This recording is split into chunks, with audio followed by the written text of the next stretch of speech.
Bienvenue à tous. Merci d'avoir étendu ces moments très importants juste après la rencontre de Bujumbura avec les protagonistes, la classe politique, la société civile et le président burundais.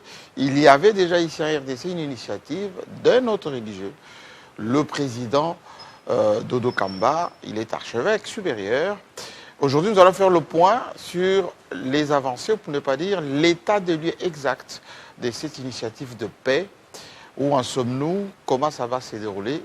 Voici l'invité, archevêque, venez me rejoindre sur ce plateau. Merci.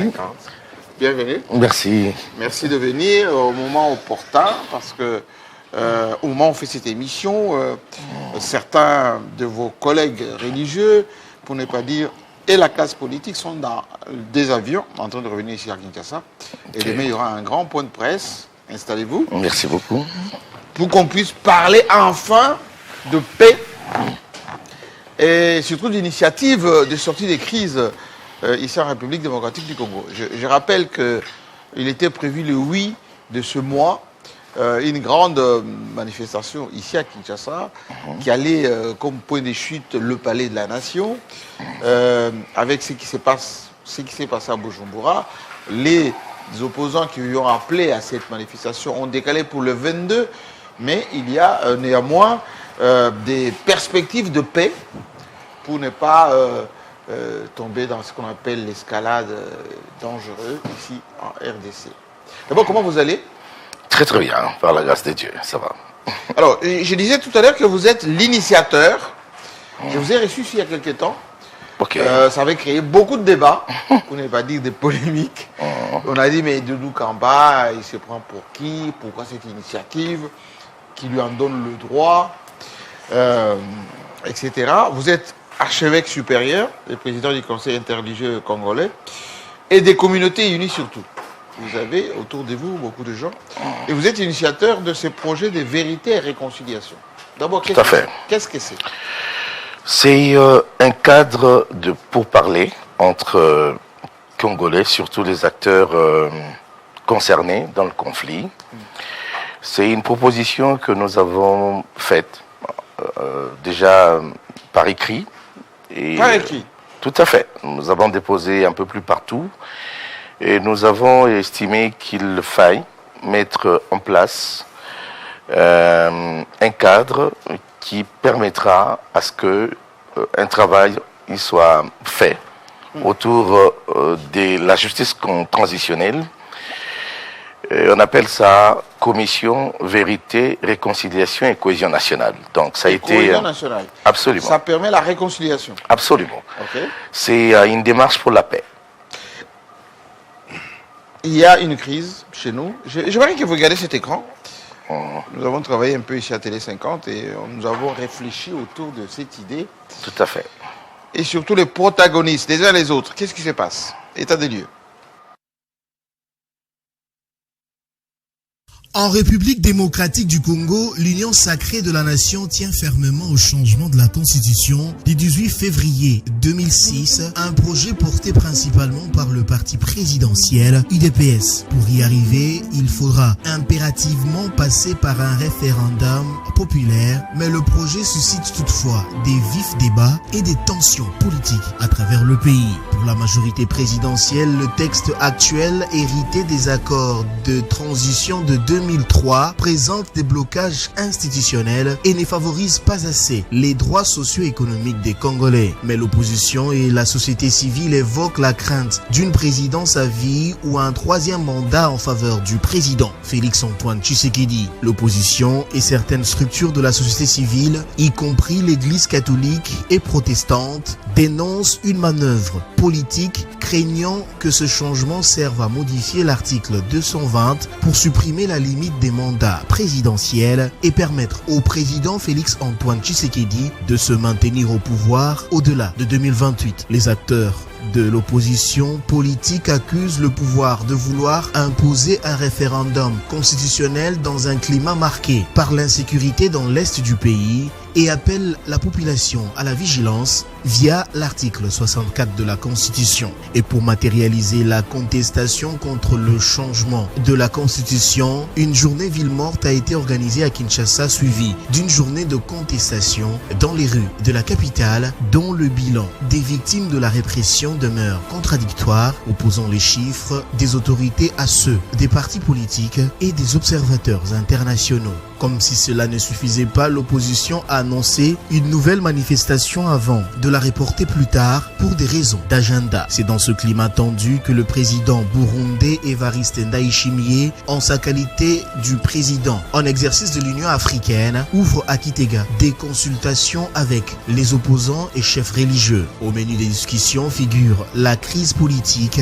et sécuritaire congolaise. Côté burundais, on insiste sur le fait que le président Evariste Ndayishimiye connaît bien les acteurs et les enjeux du dossier. Du côté des opposants, ils se disent prêts à dialoguer, à négocier avec le pouvoir, mais sans reculer d'un pas sur leur refus de cautionner un changement constitutionnel, tout en rappelant les lignes rouges à ne pas franchir, notamment le 3e mandat du président Félix-Antoine Tshisekedi, tout en insistant sur la convocation urgente d'un dialogue national inclusif pour sortir le pays de la crise politique et sécuritaire. Mais la question est de savoir qu'attendre réellement de cette initiative burundaise à côté de plusieurs autres médiations déjà engagées, notamment celle de Luanda, de l'Union africaine, au Togo, de Doha et des églises avec le pacte social pour la paix et le vivre ensemble. Sur ce plateau, Jean-Marie Kassamba reçoit Dodo Israël Kamba, un leader religieux de premier plan en République démocratique du Congo. Actuellement coordonnateur et président du Conseil interreligieux congolais, archevêque supérieur et chef spirituel de l'église sacerdoce royal, Dodo Kamba s'est particulièrement fait connaître pour son rôle central au sein des instances religieuses et politiques majeures du pays. Ancien président de l'église du Réveil du Congo, il a été élu à la tête de l'ERC en septembre 2020, succédant au pasteur Sonny Kafuta. À ce titre, il a également officié comme président de la plateforme des confessions religieuses en RDC. Il va démissionner pour des raisons personnelles à la suite des tensions internes et des accusations des falsifications des textes de la plateforme portée par le pasteur Albert Kankenza et Jibaya Mampia, excellent dans la diplomatie interreligieuse et politique. En tant que président du Conseil interreligieux congolais, il mène depuis plusieurs jours de nombreuses consultations politiques et pastorales à l'échelle nationale à travers son projet Vérité et Réconciliation comme préalable indispensable à un dialogue national inclusif. C'est dans ce cadre qu'il a initié une vaste tournée auprès des états-majors politiques congolais, dont l'Union Sacrée, les opposants comme Martin Fayulu, Jean-Marc Kabound, Bélis Essanga, Joseph Olingankoy, ainsi que les chefs traditionnels, afin de promouvoir la mise en place de cette commission Vérité et Réconciliation afin de trouver des solutions pour une paix durable. Ce soir, Dodo Kamba va essayer d'expliquer sans détour si la paix est possible en RDC, à quel prix, quels sont les fruits de sa diplomatie ecclésiastique. Va-t-il tendre la main à ses anciens rivaux religieux comme Ejibaya Mampia? Le dialogue est-il possible? Ndayishimiye peut-il donner un compromis aux Congolais et à quel prix? Jean-Marie Kassamba, l'archevêque supérieur, est à vous.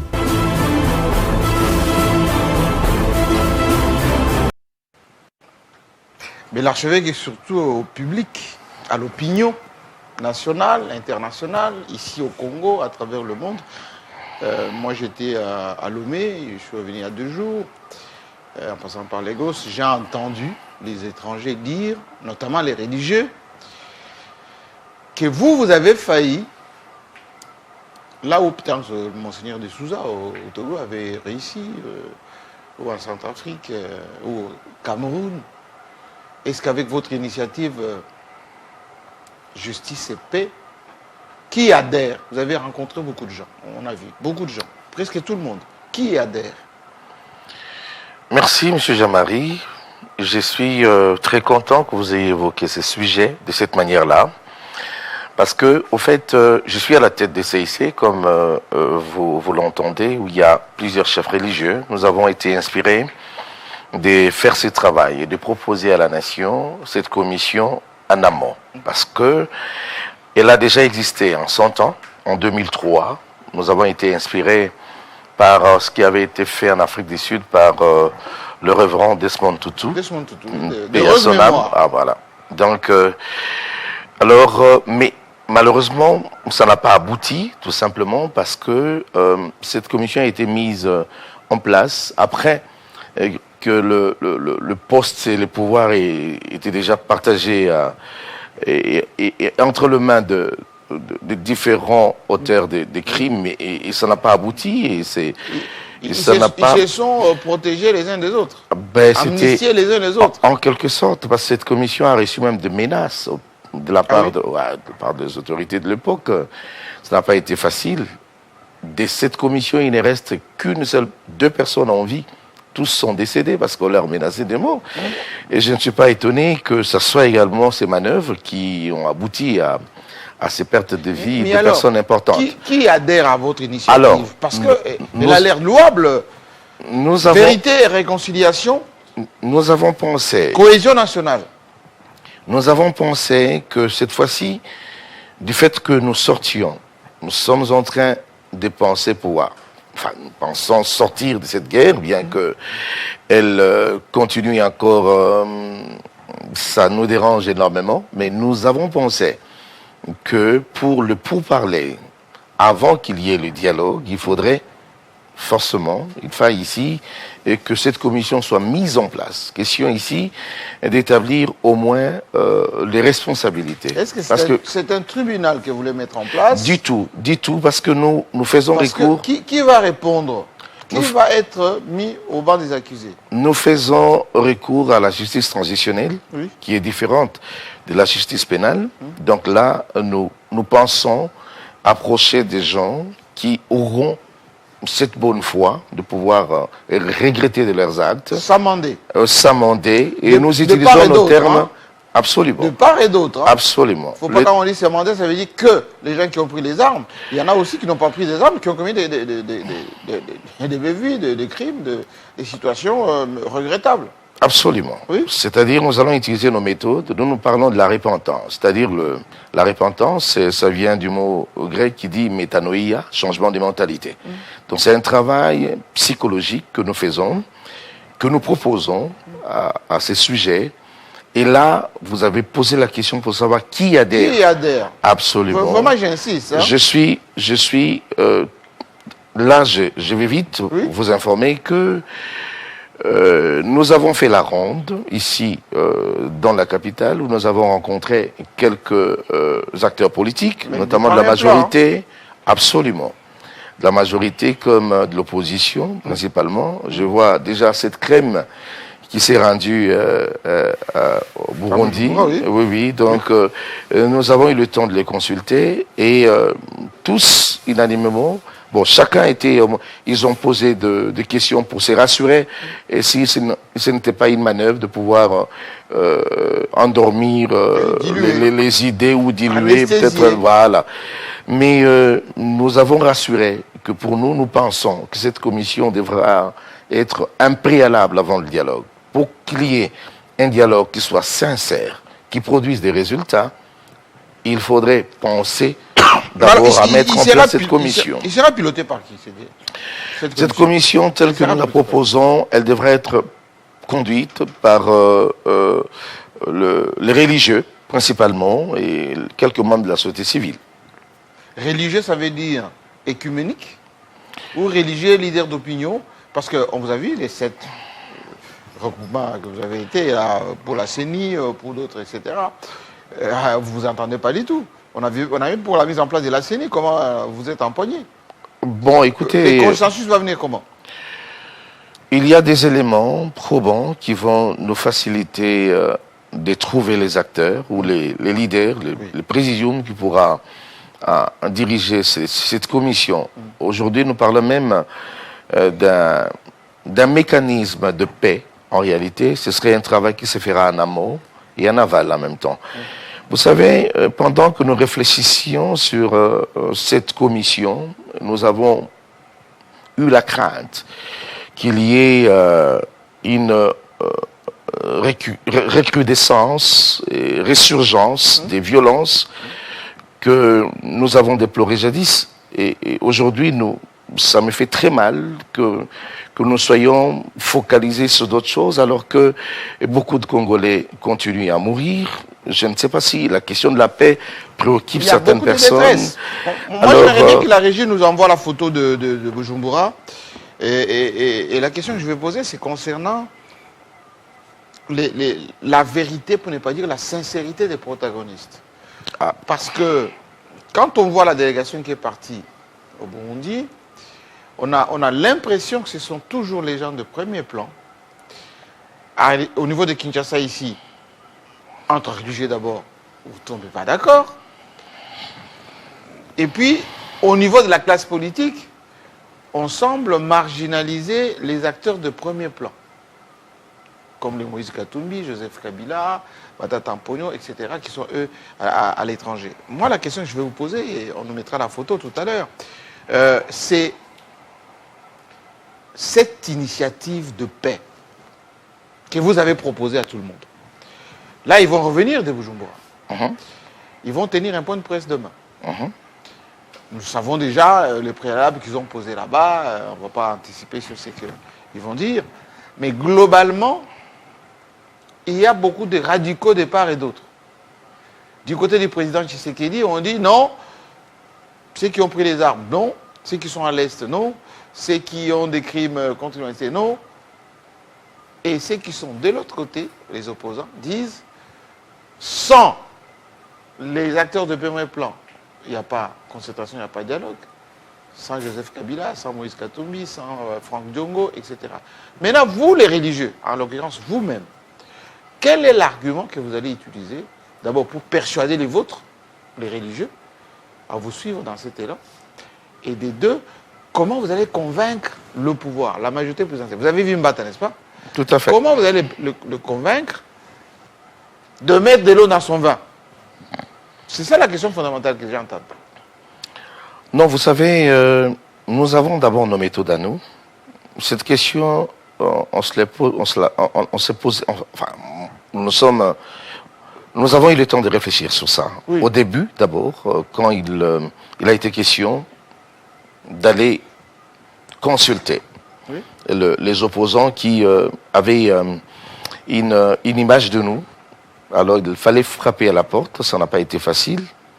Mais curieusement, nous les avons trouvés beaucoup plus ouverts. Réceptifs. Qu'on s'imaginait. Voilà.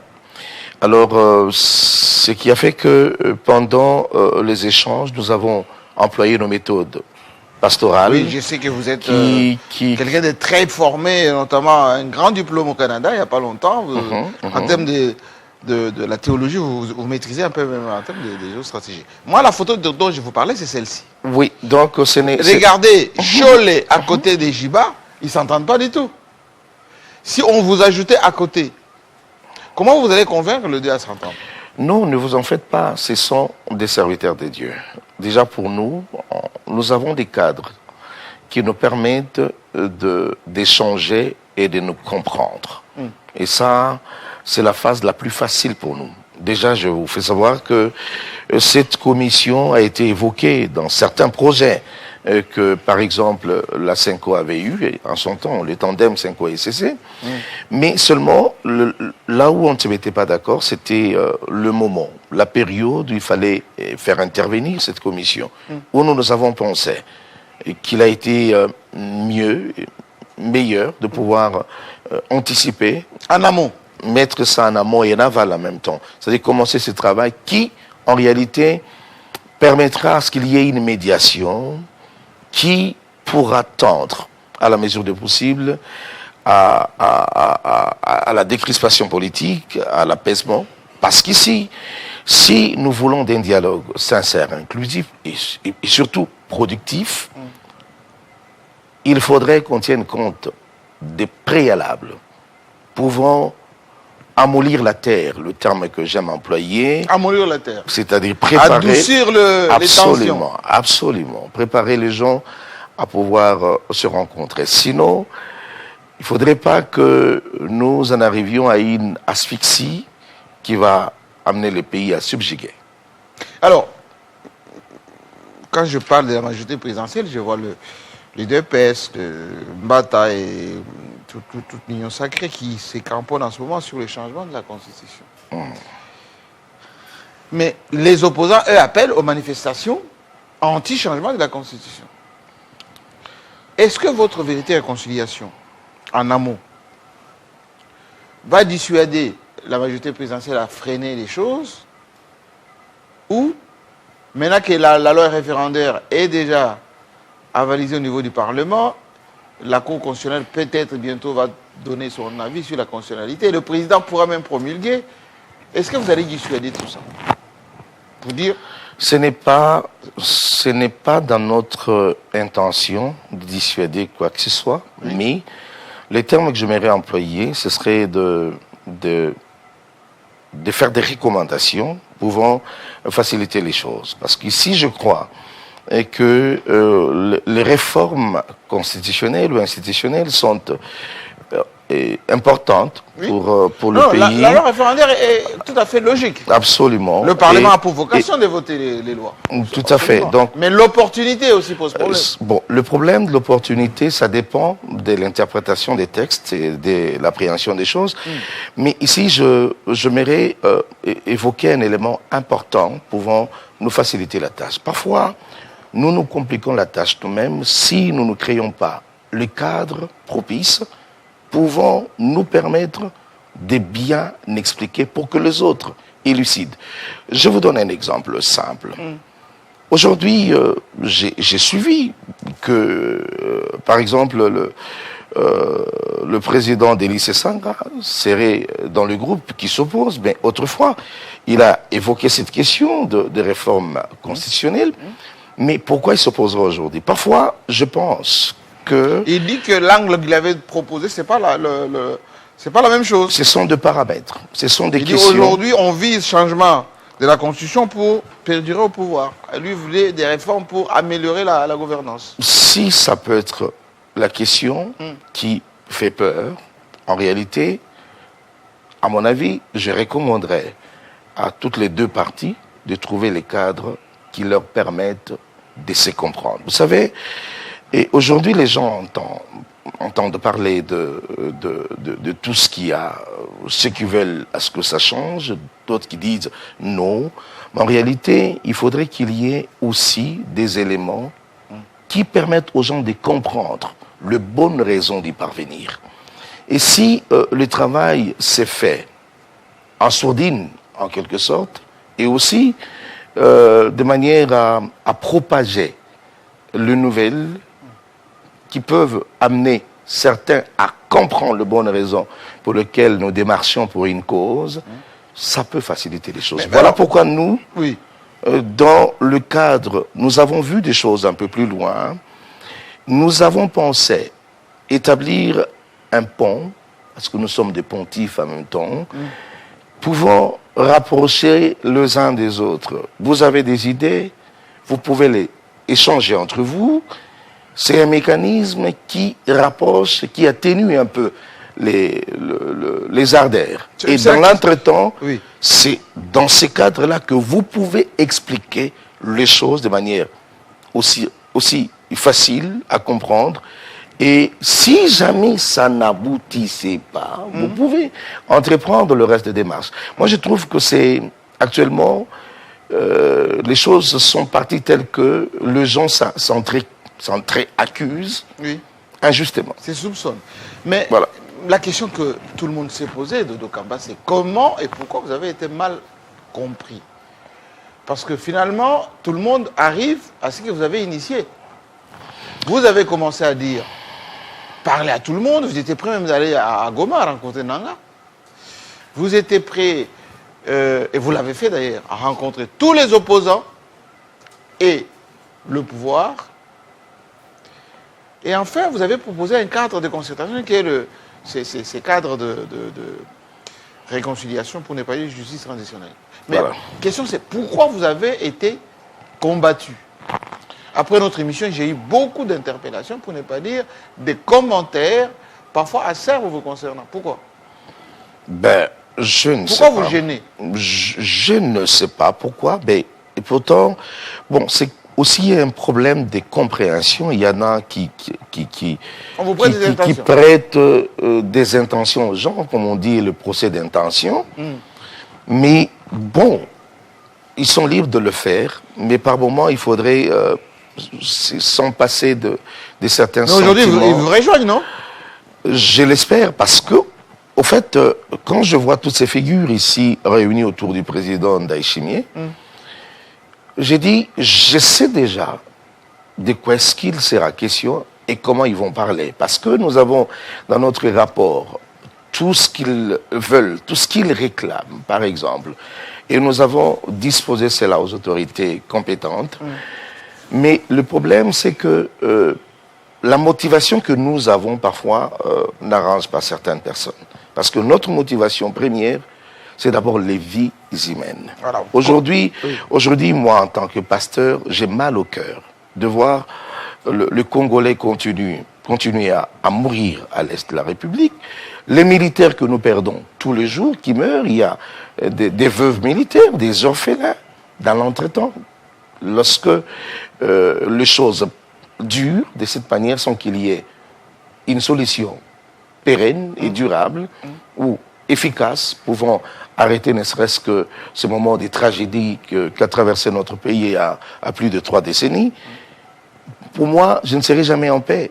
Et c'est pour cette raison que je pense que la paix est d'abord prioritaire. C'est comme ça que dans nos échanges au niveau des CIC, nous avons estimé qu'il y ait le pourparler dans un cadre qui frise un peu de la médiation. Alors, on voit avec Délice Sanga là, avec quelques religieux aussi. Vous vous êtes dit quoi?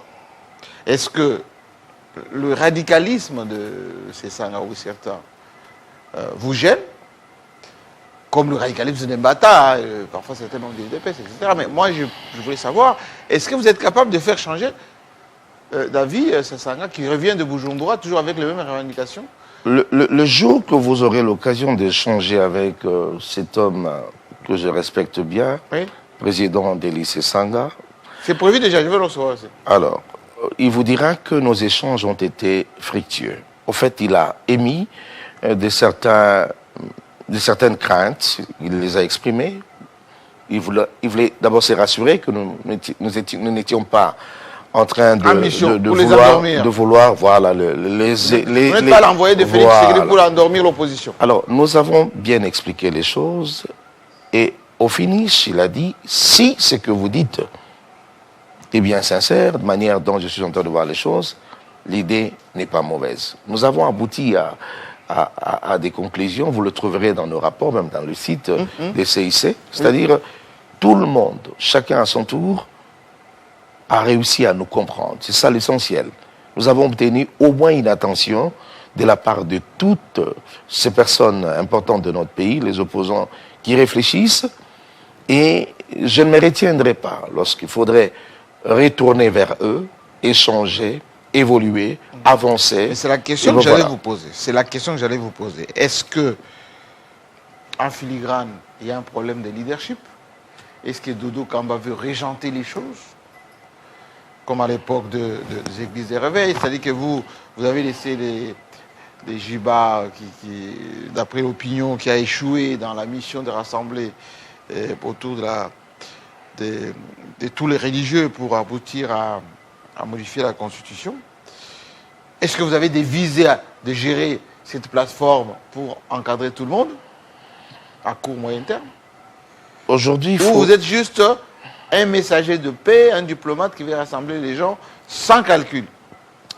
Nous avons un cadre qui est le nôtre. Je parle de CIC où il y a d'autres chefs religieux qui réfléchissent comme moi, où nous partageons les mêmes valeurs, les mêmes idées et tout ça. Et de l'autre côté, l'archevêque Jiba est président d'un autre cadre, une plateforme où il y a les religieux en même temps. Je n'ai pas l'intention d'aller les remplacer. Vous voulez supplanter personne? Du tout, du tout. Ça ne me traverse pas parce que nous avons des visions différentes. Mais seulement, nous pouvons converger nos vues, même avec la CENCO et les CC, pourquoi pas, lorsqu'il faudrait qu'on regarde dans la même direction, parce que nous avons tous des intérêts communs. c'est la nation d'abord. Et moi, ce que je veux, ce que je demande, en fait, la motivation que nous avons, nous, au niveau des CIC que je porte ici, sur le plateau, c'est d'abord les conditions dans lesquelles notre pays se retrouve. Aujourd'hui, il faudrait qu'il y ait un peu d'humanisme. Un peu d'humanisme, ça fait très mal. Là, vous vous attaquez au faucon, là. Aux extrémistes qui disent on peut régler cette affaire avec la guerre, c'est sécuritaire d'abord, on termine avec la guerre et puis on verra le dialogue plus tard. Là, vous vous attaquez à ces gens-là. Vous dites vous êtes hors écran. Je suis désolé, je n'ai jamais opté pour la guerre, je ne suis pas un vendeur de guerre. Je pense que aujourd'hui, parler de la guerre dans notre pays, c'est suicidaire parce que nous n'avons pas tous les moyens qui conviennent. C'est suicidaire. Je ne recommanderais pas ça. On voit 0.0, on voit partout comment nos FRDC ont des difficultés. Et malgré la bonne volonté et la détermination. Et c'est pourquoi j'apprécie énormément la démarche du chef de l'État de passer par la diplomatie. Oui. Et nous, les religieux, nous ne pouvons que fournir notre effort à notre niveau, sans surplanter qui que ce soit, sans chercher à faire ombrage aux autres, que chacun contribue dans soi peu. Vous voyez, nous avons travaillé, nous avons fourni, produit les rapports de plusieurs travaux que nous avons effectués, hein, parce que c'est depuis l'année passée. C'est très riche. Hein? Je vous donne un exemple. Par exemple, au mois d'août de l'année passée, nous avons fait un travail, un atelier avec plusieurs professeurs ordinaires de notre pays, donc, et tous les religieux ensemble, les experts. Nous avons étudié, nous sommes appropriés la feuille de route de la CENI, où nous avons fait des recommandations. Nous avons trouvé et nous avons déposé le rapport à l'Assemblée nationale et à la présidence, où nous avons trouvé l'année passée déjà et qu'il y avait environ 11, c'était voilà, précisément 11,18% de la population des électeurs, en fait, au niveau de l'Est, qui devait être privés des élections si jamais on tenait les élections en 2028 dans ces formats-là. Il faille... Un référendum y compris. Hein. Alors, nous avons fait des recommandations. Oui, tout à fait. Référendum y compris. Hein. Nous avons fait des recommandations en son temps, disant qu'il fallait regarder les choses en face. Et pendant que nous travaillons, nous produisons tout ce que nous produisons là, et excusez-moi pour la tautologie, oui.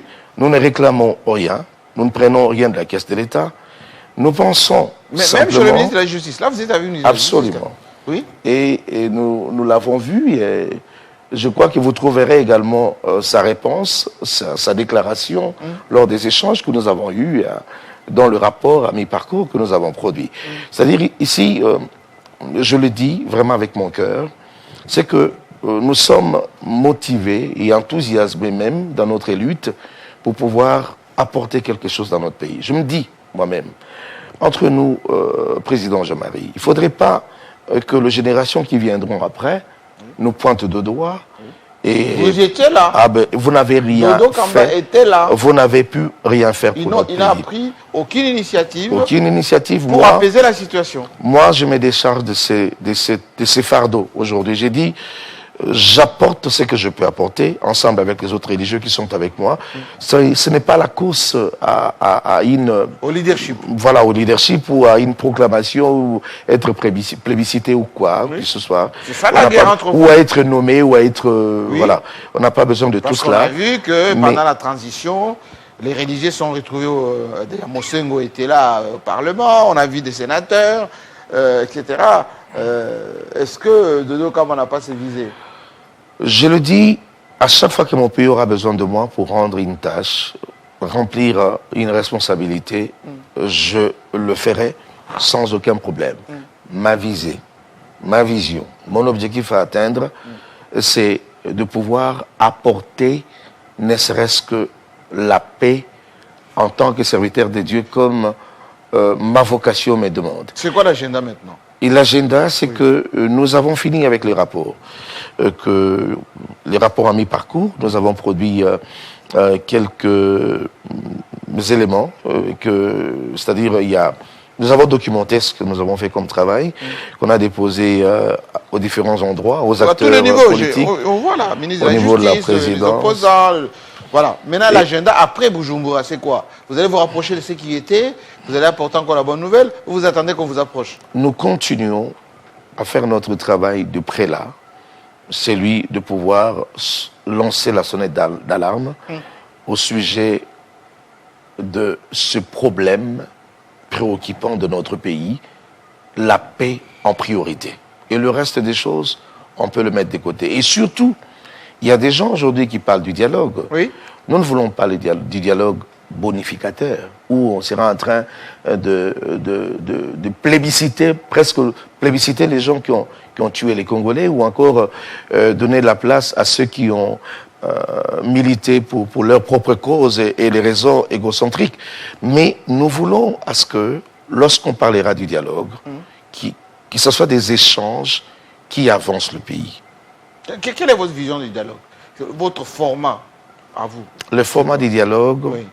c'est pour moi une rencontre, des échanges pouvant amener les développements dans le pays. Mais entre qui et qui? Et prendre entre tous les acteurs politiques.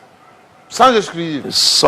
Mais vous savez que le président parlait de l'inclusivité, et je pense que c'est dans cette option que nous sommes également. Et sans exclusion de qui que ce soit. Le dialogue ici ou à l'étranger? Non, ça devrait être ici. En principe, le meilleur endroit, c'est le Les autres sont Congo. méfiants pour les sécurités. Mais, Quand on voit le harcèlement, on voit la manière dont ça fonctionne. et On après, ne va voir Matata Pogno débarquer ici alors qu'il est sorti d'une manière que tout le monde connaît. c'est son pays. Je pense que s'il faudrait qu'on en arrive là, il y a des méthodes. C'est comme ça que nous parlons. La loi d'amnistie? C'est comme ça que nous parlons du préalable. Avec le préalable, Oui. cette commission permettra à ce que d'autres personnes soient comprises. Et ça, il faudrait qu'on se le dise. C'est un travail pastoral, c'est vrai, mais ça permettra à ce que quelques-uns soient amnistiés et d'autres, pourquoi pas passer par la mesure des grâces présidentielles. Il y a bien d'éléments qui peuvent Est-ce que les décrisper radicaux, à la mesure du du possible. pouvoir vont vous écouter? Parce qu'à vous entendre parler, vous êtes un porteur d'un message de paix. Mais les bellicistes, enfin, pas les bellicistes, le faucon, disent non, Dodo Kamba, il voit les choses en rose, mais c'est pas ça du tout. Il faut régler les comptes à tous ces gens. Je suis désolé d'apprendre qu'il y ait des gens qui voient les choses de cette manière-là, mais je pense que ça préoccupe tout le monde, hein, la situation de notre pays. Et je ne pense pas qu'il y ait des gens qui soient à l'aise dans ces conditions. Je pense que chacun est en train d'apporter à la mesure du possible du mieux qu'il peut, hein, pour pouvoir apporter une solution, tant soit peu, mais nous voulons d'une paix durable. Et chacun est en train de fournir son effort. Quand vous, les rédigés, vous n'arrivez pas à rassembler le Congolais? On a l'impression qu'il y a une fissure aujourd'hui. Il y a des communautés qui ne vivent plus ensemble. Il y a des provinces qui sont morcelées, pour ne pas dire, qui se regardent en chaîne de faïence. Et pourtant, il y a beaucoup de religieux dans chaque province, au Katanga, ici à Kinshasa, au Kasaï, à l'est du pays. Pourquoi ça n'existe pas, ce dialogue interreligieux, pour apaiser, rassembler les Congolais? Le problème, il est où? Bon, il faut que je le dise à haute voix. Vous savez, l'implication de politique dans les affaires religieuses pose problème aujourd'hui. C'est malheureusement... Il y a des politiques qui se sont invités eux-mêmes dans les affaires des religieux, malheureusement. Ça prête à confusion, c'est carrément des règlements de compte, chose que nous n'avons pas appris dans l'éthique en tant que pasteur. Et en son temps, nous avons essayé, à la mesure du possible, de trouver... Quand vous gérez les églises de réveil. Et les autres, avec les autres religieux, nous avons essayé d'atteindre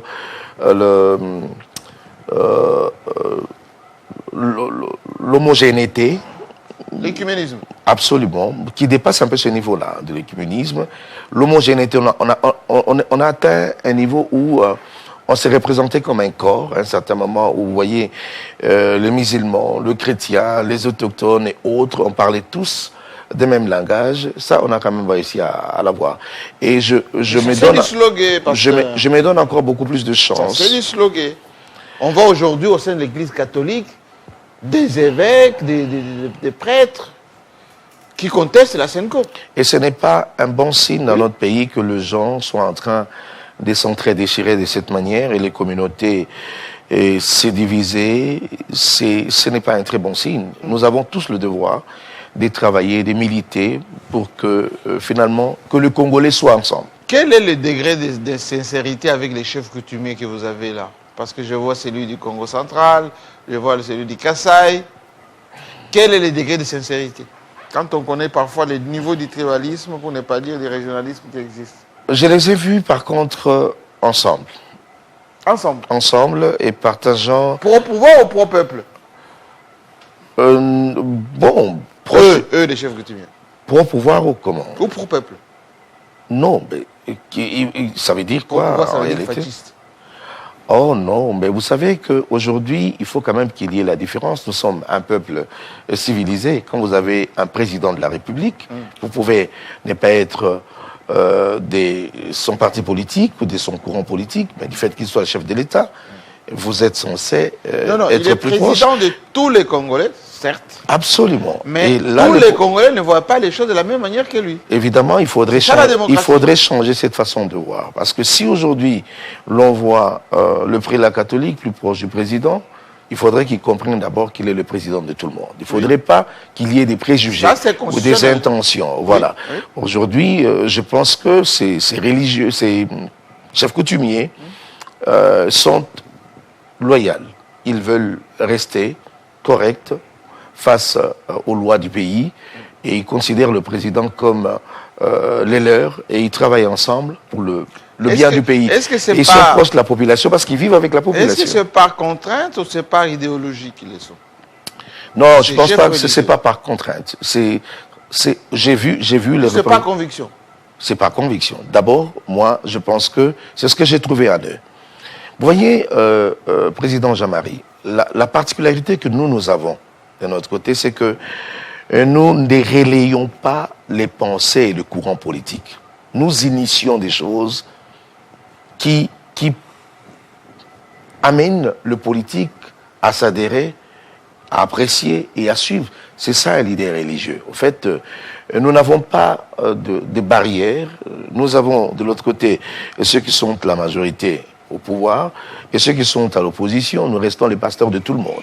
Nous les mettons ensemble et nous initions des choses pouvant les aider à améliorer leur manière, leur façon, leur relation, leur vie d'ensemble. Qu'est-ce que vous dites aujourd'hui? C'est ce que les coutumiers font, je pense aussi. Qu'est-ce que vous dites aujourd'hui aux Congolais de la diaspora qui étaient unis pour une fois grâce au football?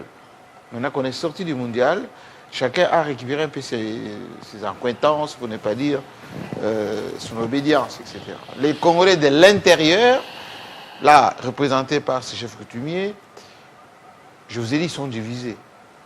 Ceux qui pensent qu'ils sont marginalisés, certains Kasaïens, ou plutôt beaucoup de Katangais, certains Swahiliphones, comme on le dit. Et puis, l'autre grande majorité, pro-fascistes, qui disent fasciste est un bon président, il fait beaucoup de choses, etc. Quel message vous avez pour eux aujourd'hui? Je pense que nous devons dépasser... Au-delà de la diplomatie. Nous devons dépasser de certaines limites, parce que, quelque part, mon conseil, ma recommandation, ou encore, je dirais carrément le conseil que je donne en tant que pasteur dans notre pays, c'est de demander à ceux qui sont au pouvoir d'arrêter de considérer ceux qui sont à l'opposition comme des ennemis. C'est-à-dire ils sont en train de contribuer dans leur critique. Il faudrait également que ceux qui sont dans l'opposition arrêtent de considérer ceux qui sont au pouvoir comme leurs ennemis. Et cette manière de faire est en train, malheureusement, d'influencer la population, ici au Congo comme à la diaspora. Ça ne nous avance pas.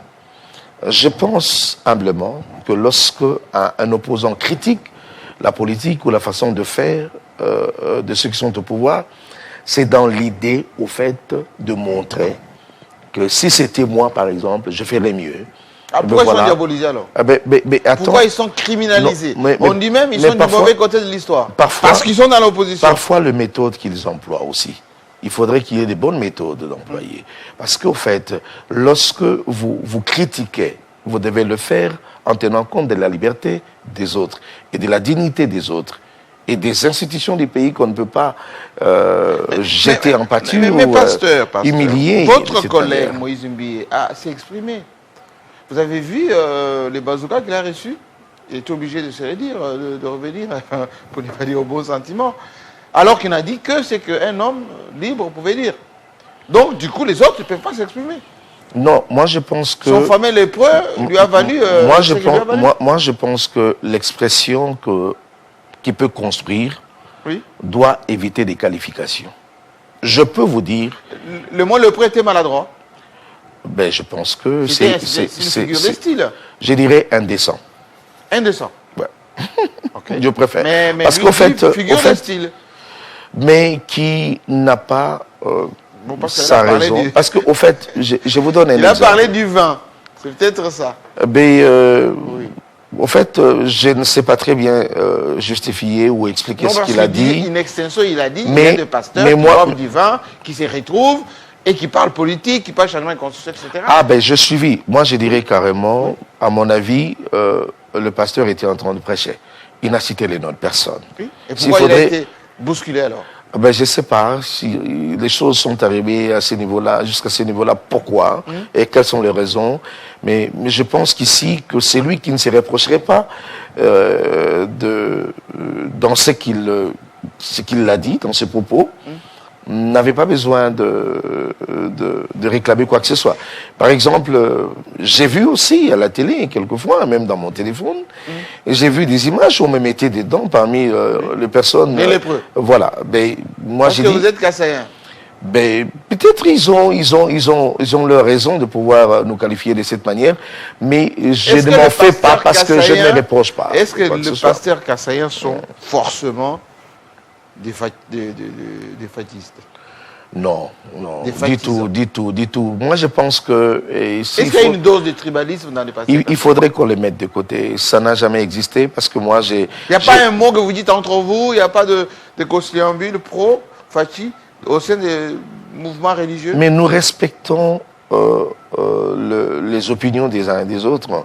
Nous respectons la manière d'interpréter les choses, d'appréhender et l'engagement de certains dans la politique, en toute liberté, comme vous le dites. Et cela ne nous amène pas à nous diviser ou à appliquer les méthodes tribalistes. Ça, on ne l'accepte pas. C'est clair ce que vous dites? Ben, je suis bien clair là-dessus. C'est-à-dire, nous avons au sein de nos organisations, nos structures confessionnelles, il faut les dire comme ça, des pasteurs qui sont pouvoir. Il y en a qui sont du côté de l'opposition. L'essentiel, on respecte leurs opinions, mais dans l'ensemble, nous savons qu'il y a des règles par rapport à l'éthique auxquelles on ne peut pas enfreindre. Dernière question, pasteur. On vous dit, vous, les pasteurs. Oui. En réalité, c'est vous qui dirigez ce pays. On commence soit avec la prière. On voit autour du président beaucoup de pasteurs. Il y en a un qui est très célèbre d'ailleurs. On dit, si vous voulez avoir du travail, passez par lui. Mais en réalité, on tue les Congolais malgré votre gouvernance. Il y a des Congolais qui meurent. Alors que vous avez des prières, vous confiez le pays à Dieu, vous avez des séances, vous avez des... Enfin, qu'est-ce qui ne va pas? Qu'est-ce qui ne va pas? Je dirais par contre... Donc ça ne vaut rien vos prières? Mourir n'est pas un échec. À Non, moins que vous parliez... Ah, ok. Malgré votre présence. Ok. Moi, je pense que c'est la raison pour laquelle je suis là, en fait. Parce que nous battons en tant que pasteurs dans notre casquette apostolique pour pouvoir apporter des solutions de paix et nous croyons que nous y arriverons par la grâce de Dieu. Nous nous battons pour ça et nous travaillons au jour le jour. Vous me voyez aujourd'hui sur le plateau, mais nous avons des ateliers en aparté, nous avons des programmes restreint qui consiste à apporter le solution pour la paix. Et nous enseignons là-dessus. Et c'est sur toute l'étendue de la République que nous travaillons de cette manière. Est-ce que ces présidiums dont vous êtes aujourd'hui, pas les chantres, mais le porteur, présidium pour paix, justice et réconciliation et cohésion nationale. Et cohésion nationale. On connaît les profils des gens qui vont y être? Non, il faut d'abord qu'il y ait un rectificatif. Ils seront désignés, cooptés, ça sera comment? Je ne suis pas dans les présidiums. Ici, j'ai dit que nous proposons. C'est-à-dire, si jamais ce préalable est accepté et par les autorités compétentes, en commençant par le chef de l'État lui-même, s'il trouve qu'il y a opportunité de pouvoir mettre en place cette commission en amont, c'est-à-dire il y aura une sélection. À ce moment-là, il y aura une désignation des gens qui vont diriger. Et on va choisir des religieux qui représentatifs, hein? Ah bah absolument. Et nous tenons compte. D'ailleurs, il y a ce qu'on appelle, nous avons prévu une note conceptuelle opérationnelle. Là où nous précisons, nous expliquons ce que nous voulons en réalité, c'est-à-dire en définitif. Là, ce que nous avons produit, c'est les rapports à mi-parcours, c'est-à-dire comment l'idée a été appréciée, appréhendée et épousée par des politiques et d'autres structures de la société civile. Et bon, voilà. Mais après, si jamais on arrivait au point de pouvoir mettre en place cette commission, là, nous sortirons la note conceptuelle que nous avons déjà, une note conceptuelle opérationnelle, où nous proposons, nous avons même prévu un cahier des charges pouvant donner le succès à cette démarche. C'est la question de confiance que je vous pose debout. C'est la question de confiance que je vous pose debout. Voilà. En fait, en réalité, commission, vérité, réconciliation et cohésion nationale. Et cohésion nationale, ça a un coût. Ah oui, ça a un coût. Qui paye? Bien entendu. Ah non, mais c'est une commission qui sera mise en place par le gouvernement, l'État congolais. C'est bien entendu que c'est cohérent et c'est logique et que cela soit pris en charge par l'État congolais. Qui paye commande? Qui paye commande, pasteur? Qui paye commande? Ben... Si c'est Félix Tshisekedi qui va mettre en place tout ceci, il faut signer peut-être une ordonnance. Il demande à Doudou Fouamba de mettre le budget à disposition. Quelle sera la dose? Allez. Non, mais... mais... Je pose ma question. Je cherche le mot. Quelle sera la dose de crédibilité d'une structure financée par l'État? Pourquoi vous n'avez pas demandé à la communauté internationale de le faire? La MONUSCO, l'Union européenne. Moi, je pense qu'il faudrait qu'on évite la méfiance entre nous. Si le président Félix Antoine Tshisekedi Tshilombo va donner l'ordre au gouvernement de financer un tel projet, il ne le fera pas en tant que partisan de l'UDPS ou de l'Union sacrée. Il le fera en tant que président de la République et chef de l'État. Et il attendra de cela une suite favorable, d'abord pour la paix durable au niveau de la République, c'est sa responsabilité. Dans son sens ou pas? Aujourd'hui, moi je fais confiance que le chef de l'État est animé d'une bonne foi, je le crois. Et je le dis et sans tergiverser, et parce que je l'ai vu fournir quelques efforts pour pouvoir apporter la paix de la manière la plus bonne et correcte. Là, je fais allusion à la diplomatie auquel il s'est intéressé depuis un certain moment, depuis qu'il est entré d'ailleurs au pouvoir. Et moi, je pense que ce sont des méthodes que nous voulons appliquer. Et dans cette voie, c'est la voie démocratique. Je ne le vois pas chercher des dents à ce que des ficelles soient tirées de son côté. Avant que je vous laisse aller en coulisses, parce que vous avez beaucoup de responsabilités, il y a la question qui est revenue durant toute la journée. Oui. Le directeur des cabinets du président de la République, pasteur. Conseiller spirituel, pasteur. Certains militaires, pasteur. Le président de la Cour constitutionnelle, pasteur. Pourquoi vous n'arrivez pas à sanctionner les voleurs autour du président? Dieu interdit le vol. Dieu interdit les détournements. Dieu interdit la confusion, etc. Pourquoi vous, les hommes de Dieu, autour du président, peut-être pas vous, mais c'est que j'ai cité tantôt. Comment on peut le faire, par exemple? Je vais vous donner un exemple. Même dans vos prières. Dans nos prières, je dirais, c'est tous les jours que nous prions pour que ceux qui volent et détournent l'argent de ce pays, que Dieu arrive à leur barrer la route et à changer les paradigmes. Mais, écoutez, dans l'entretemps, on ne se limitera pas seulement dans la prière. Ici, j'ai dit, les gens entendent parler de cette commission que nous évoquons ici, que nous proposons. Oui. Nous ça disons, aussi une sacrée, oui, c'est la justice. Oui. Nous disons vérité, réconciliation et cohésion nationale. Ce que nous visons dedans, lorsqu'on parle de la vérité, c'est là où nous pensons établir les responsabilités. Il y aura des enquêtes qui seront menées. Merci. Et nous remontons à 30 ans avant ici. Oui. Et sachez que beaucoup de gens seront surpris de voir qu'on va faire notre travail de pasteur de manière la plus bonne. Je vous libère. Je vous en prie. Je dois signaler, à vous, que le dialogue dont on parle, quand il va commencer, ce n'est pas punition pour les opposants et ceux qui sont en train de faire la guerre. Ce n'est pas un blanchiment pour ceux qui sont au pouvoir. C'est le moment de se dire la vérité. Comme à la Conférence nationale souveraine, attendez-vous à ce que les choses soient dites clairement pour les uns et pour les autres. Allez, j'attends Denis Sessanga ici la semaine prochaine. Bonne soirée.